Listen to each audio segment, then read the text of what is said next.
A partir do século XI, guerra e religião tornaram-se mais próximas, especialmente a partir do Concílio de Clermont, em 1095, quando o Papa Urbano II incitou aqueles que guerreavam entre si para se converterem em soldados de Cristo. Nessa ocasião, a luta contra os inimigos da cristandade estava sacramentada, uma vez que ocorria um processo de expansão territorial de clara motivação religiosa. Como havia uma estreita ligação entre guerra e religião, o homem medieval também estava unido com Deus, o qual se fazia presente e intervinha no mundo terreno. A noção de Deus, importantíssima para compreender os medievais, resumia toda a concepção de mundo desses homens. Além disso, nunca é demais relembrar que a sociedade do Ocidente medieval era hierofânica, ou seja, interpretava todos os fenômenos naturais do cotidiano como uma manifestação do sagrado.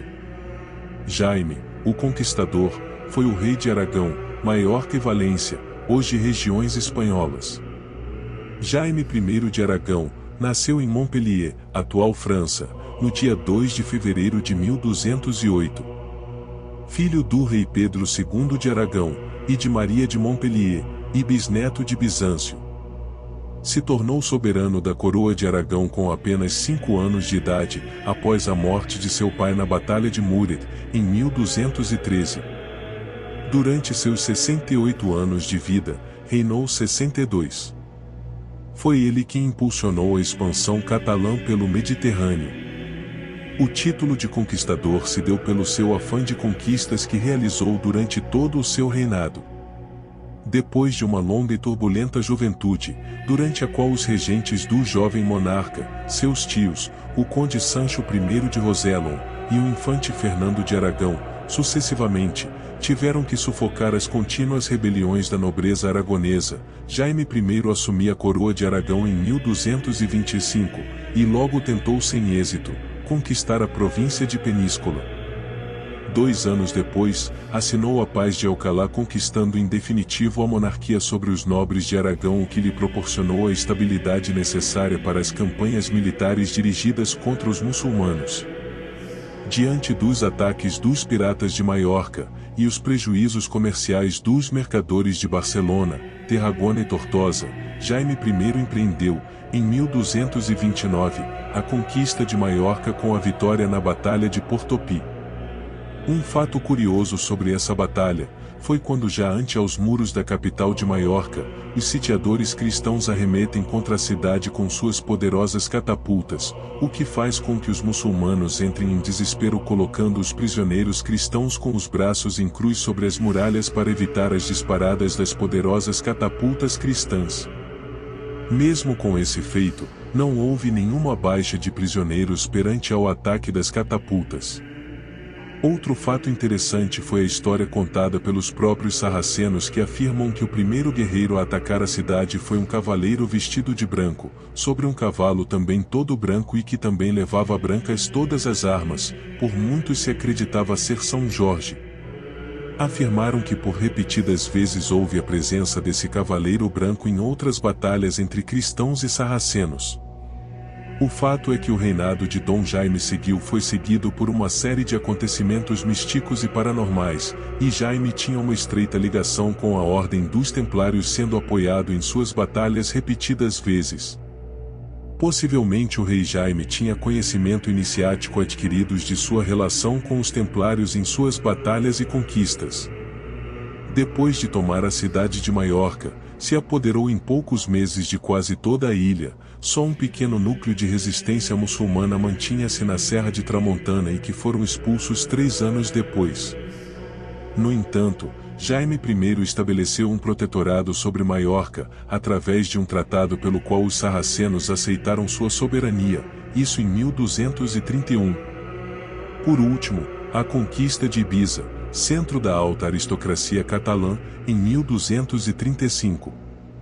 Depois de conquistar as Ilhas Baleares, Jaime I assumiu em 1232 a conquista de Valência.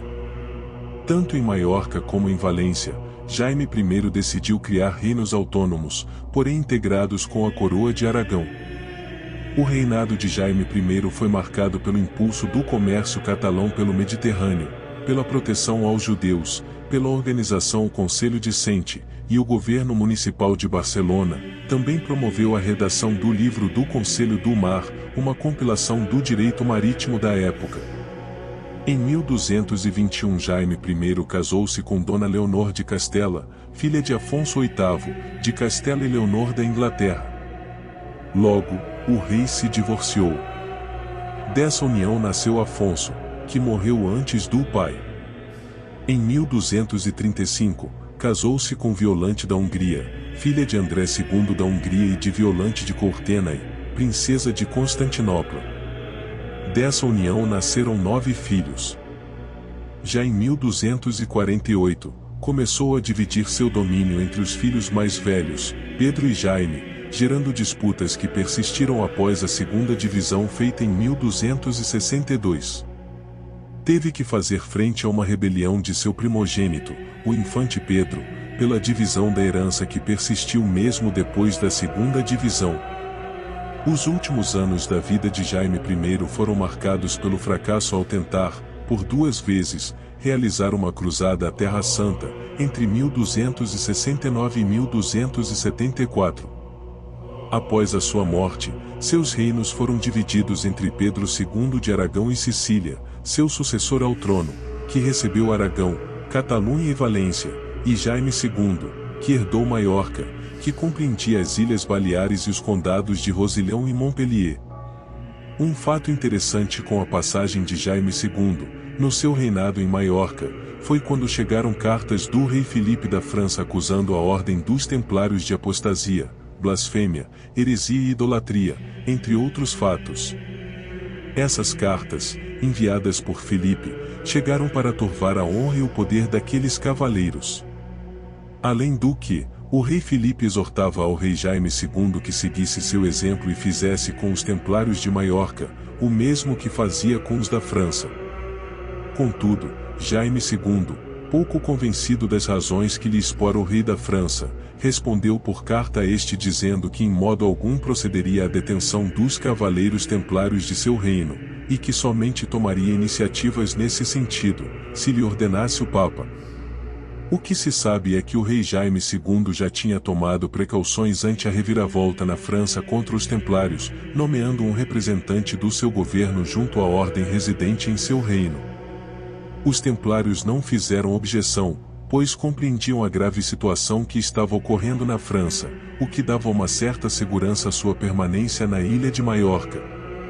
Entretanto, com a carta de Clemente V a todos os soberanos da Europa, recomendando a detenção de todos os cavaleiros templários residentes em seus territórios, Jaime II não teve outra escolha a não ser obedecer ao Papa, já que tinha informado isso ao rei Filipe em resposta à sua solicitação. Os bens dos templários foram expropriados e todos os seus privilégios anulados, e tudo aquilo que eram possuidores em Maiorca passou a ser de custódia real, enquanto os cavaleiros acusados daqueles delitos eram capturados e encarcerados em várias fortalezas da ilha. Por sorte, a causa dos templários no reino de Jaime II foi submetida sob jurisdição às decisões do Concílio Provisório da Tarragona, convocado em 1312, para decidir e elucidar sobre a inocência ou culpabilidade dos cavaleiros. Depois das investigações e depoimentos e de muitas deliberações, no dia 4 de novembro de 1312, o concílio reunido em sessão plenária e presidido pelo senhor arcebispo de Tarragona, Guilhem de Rocaberti, declarou que depois das investigações realizadas, chegaram a uma conclusão da inocência dos templários de todas as acusações e crimes imputados, dando ordem para que fossem postos em liberdade, e fosse dado asilo nas mesmas dioceses onde antigamente haviam possuído bens, e durante o tempo que o Papa determinasse. Assim, todos os cavaleiros templários do reino de Jaime II foram postos em liberdade, mas a sentença exculpatória do Conselho da Tarragona não interferiu em nada na decisão adotada meses atrás no Concílio de Viena sobre a dissolução da ordem. E em Portugal, como sabemos, foi criada a Ordem de Cristo, na qual foram incorporados todos os cavaleiros templários em seu território. Dessa forma se fechou em Maiorca um período histórico de quase 80 anos em que os templários tiveram domínio de grande parte de Maiorca. Da história dessa ordem, e do legado que nos deixou no território, já não fica muito, pois o passo inexorável do tempo, e o pouco zelo e cuidado demonstrado por muitos, quase destruíram grande parte do que um dia foi propriedade de tão maravilha ordem dos templários naquela região. E chegamos ao fim de mais um vídeo, espero que tenham gostado do tema, e se puderem façam um comentário para sabermos sua opinião. E se ainda não é um inscrito, dê uma força ao canal se inscrevendo e deixando um like em nossos vídeos, eu serei muito grato pelo seu gesto. Obrigado.